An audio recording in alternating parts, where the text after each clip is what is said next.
asalaamaaleykum wa rahmatullah yéen ñuy suivre seen sama xalaat ñu ngi leen di nuyu di leen ziar baax a baax di leen fàttali yéen a ngi seen programme plante de la semaine. tey nag professeur dañuy waxtaanee garab boo xamante ni garab bu bari ci réew mi la ñu bari nag ñu ko ay njariñam mais ñu bëgg yow personnellement nga wax ñu loo ci xam yan mooy ay njariñam yoo xam ni mën na ko indi doomu aadama yi ak Sénégal yi muy garabu nem-nem.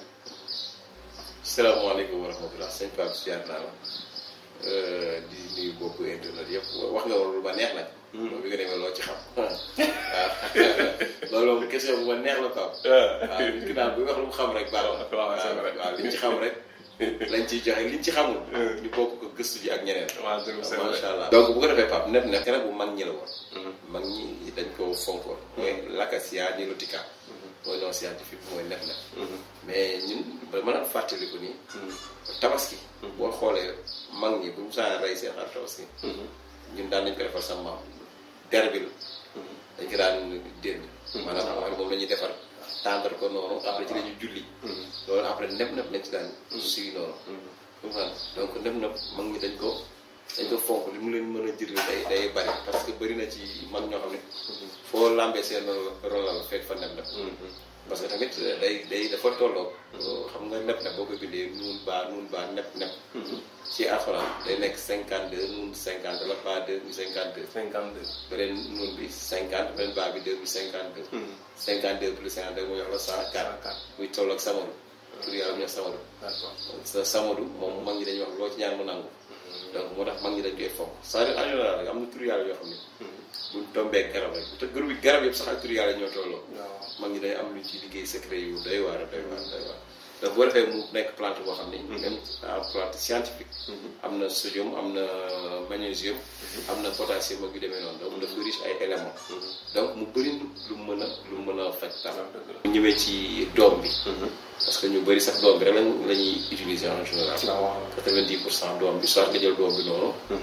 wala nga jël doom bi def ko suuf. ndax xam naa ñu bëri xam nañ ko suñu ulcère. koo dégg moom mu am estomac dañ lay tegtal nem ak meew. mais tamit bala ñuy avancer ñu def ci ndànk parce que c'est un produit un peu toxique. lu toxique sax ma. daa fort donc kon ku koy jël na nga xam nan nga koy jëlee. donc loolu moom baax nañ boo jëlee lu bari mën na la gaañ. mën na la rey mën na dagg mbaax yi. ku dugg ndaw. waaw moom waxuma mbëq moom def ko ci ndox en général ci ay kaasu verre ak yooyu. sax bu ndaw bi ëpp na. mbëq moom man conseil wu ko kenn mu koy def. donc baax na ci ay estomac. baax na ci tension. hypertension. mauvaise haleine. baax na ci. mooy gémmiñ gi xeeñ ak yu mel noonu defoon nañ ci vidéo. jaare mooy biir biy daw. donc nem bi baax na ci mooy comme ni ñu wax noonu rek dose bi ñu wax noonu ngay maintenir lu neex. sëqët. nem baax na nem baax na ci Moussa Pape. prévention. man gis naa benn mag boo xam ne day jël butéelu. day jël ñaari doomu wala ñetti doomu nem sànni ci biir rek. def ko naan ndoxu naanukaay. ndax bu muy naan nag am na nem ci biir. te guddoon na fan dëgëroon na. waaw te loolu day oyof. waaw du la yàqal dara. du la yàqal dara maanaam nekkul loo xam ne da nga koy naan muy kii. day doon jël ñaari nem la ñeent. pour gën a bari sànni ci. bàyyi noonu booy naan sax doo ko sentir. donc baax na ci conjonctivité muy bët yu kii wànnent. waaw bët yu wànnent tamit boo amee nem moom da nga koy raxasoo. boo ko baxalee. da nga koy sërmoo quoi. sërmoo ci bët yi. d'accord baax na wax ñu kenn mu def ko ci biir bët yi nag. bu dee wàllu cataracte aussi la même chose. ñu amee cataracte aussi mën nañ koy jël. soit bon di ko sëlmoo.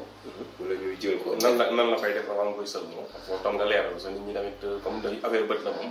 sëlmoo am ci nan lay def nem bi ngay baxal. day jël nem. waaw dose bi nu muy yor a toll. non bu dee sëlmoo bi moom amul dose ju kii. waaw d'accord da ngay jël nem daal baxal ko ci ndox. baxal ko ci ndox. voilà saf nga di ko sëlmoo. léegi mën na jël sungufu nem. lu mel ni karité. waaw wala lu mu ko mën a jaxasee. waaw di ko taf ci kaw bët bi. waaw diw ko ci kaw bët. ci kaw fii nii. waaw ma ci biir de. da koy diw ci kaw. ci kaw ci yéen yi. waaw buy tëdd nii. waaw waaw affaire bët la moom day war a leer. waaw kay toujours ma ci wàllu góom aussi moom jàpp nañ tamit ni garab la goo xamante ni moom. daanaka moo mën ci góom moom. léegi bu fekkee reen bi tamit.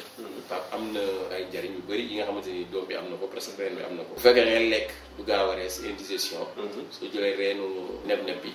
baxal ko ba mu ñor. di ko naan. kaasu ataaya baax na.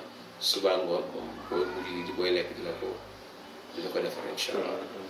bu fekkee tamit mu ay bopp yu métti. bopp yu métti moom tamit ku mu faral di dal boo amee reenu neb baxal ko moom it di ko naan yàlla mën na ko saafara. baax na aussi ci aphrodisiaque ci wàllu sëy. dañuy sëy di gaaw a daanu wala yu demee noonu. wala amuñu doole ci wàllu sëy tamit reenu kii baax na ci. reenu neb baax na ci. d'accord bu fekkee biir bi métti tamit des douleurs abdominales aussi.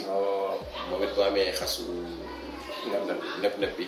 baxal ko di ko naan tamit yàlla mën na ko saafara. bu fekkee ñi nga xam ne dañoo am problème mu anémie. wala problème mu angine wala anémie wala yu demee noonu bu ñu amee xas bi tamit. waaw di ko naan baax na ci. d'accord bu fekkee bëñ buy métti tamit. bëñ buy métti bu ñu amee xasu neb bi. baxal ko di ko galaxndikoo. parfois ñu ciy naan. ci yàlla mën na ko saafara. donc yooyu daal moom bokk na ci njëriñ yi nga xamante ni moom. ci liñ xam la ci neb. kon professeur jërëjëf. ñu maa nga tàggatoo. jërëjëf sëñ Pape ñu ngi nuyu ñëpp di ziar ñëpp di leen baalu àq nag ci wax ji. asalaamaaleykum wa rahmatullah. aleykum salaam wa rahmatullah.